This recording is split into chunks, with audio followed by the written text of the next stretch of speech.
In this video, we're going to go over a high-level kind of summary, just an overview of the most important part of the gutter, which is the downspout. Okay, that's when my camera's pointed right at it. This is an example of a downspout. Effectively, the intent of the downspout is to take water that lands on the roof of the house.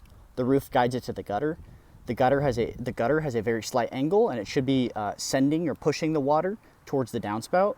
And the job of the downspout, that's why it's the most important part of the gutter, is to take the water from the gutter itself out of it, and then ultimately to these little drain outlets that you see out here. There's going to be two on one side of the driveway typically, and one on the other, as long as the downspouts are connected underground.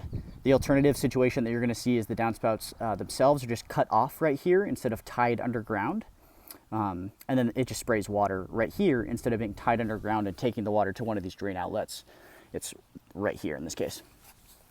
But a couple really important things to be aware of in regards to downspouts are there's a couple, I would say, most likely areas in which clogs form, okay? Those are obviously, in my opinion, going to be at the top where the debris, let's say there's a tree in this area, the tree's resulting in debris in the gutter. That gutter is going to fill up with debris over time, especially in particular. The water's going to push it because the flow of the water's going towards the downspout. You'll see largely most debris accumulates around the downspout because that's where water's flowing to, and that's where it's going to push the debris to accumulate. So at the very top, the debris can accumulate to the extent where it plugs the downspout. The top of the downspout is about the size of a tennis ball or a golf ball, kind of between those. It's very much almost guaranteed it's smaller than your fist. It's the whole point. It's about this. I've seen golf balls clog them in short, but tennis balls could clog them as well. But the entry point of the top of the downspout is about the size of a golf ball or tennis ball. So it doesn't take more than a fistful of debris or a few leaves, chunks of moss to clog the top of the downspout. That's the most likely culprit in which is resulting in, like, let's say, like a clogged gutter, and therefore homeowners might describe seeing water accumulating or spilling over the sides. And largely, the first culprit tends to be debris accumulating at the top of the downspout.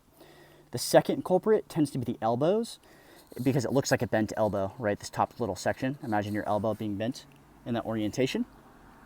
And then, like, look at all these little elbows, right? There's a bunch of them where the debris could get caught in. So that's the second most likely culprit.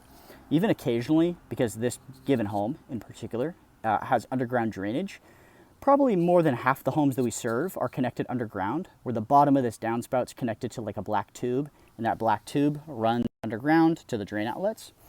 Over time, debris, imagine 10 or 20 years, lots of debris accumulates in this gutter, and maybe much of that debris has been forced or flowed underground, and it could just accumulate over time. That could be a factor that's impeding the ability of the water to flow properly. Or like in extreme cases, I've even seen tree roots. This is a really immature small tree, but imagine like a tree that's 30 feet and it's been around for 30 years. The water, it knows where the water is. The tree is going to find the roots, or the roots of the tree are going to find the source of the water, which ultimately is this downspout, resulting in water in the drain, and then the roots find the drain because that's where the water is, right? So it's going to grow towards that. So in extreme cases, I've seen mature trees clog underground drainage as well. But those are a couple high-level kind of things to keep in mind about downspouts, just good information for you to have. And then one observation too that can be used kind of just to talk to homeowners is most frequently homes are installed with pretty small downspouts. I mean, it's about the size of my arm. Versus, imagine if the downspout was much larger. You've seen, there are homes that you will see that have upgraded gutters, like more commercial sized gutters, and they're just larger, versus homes, they tend to be smaller and just cheaper materials.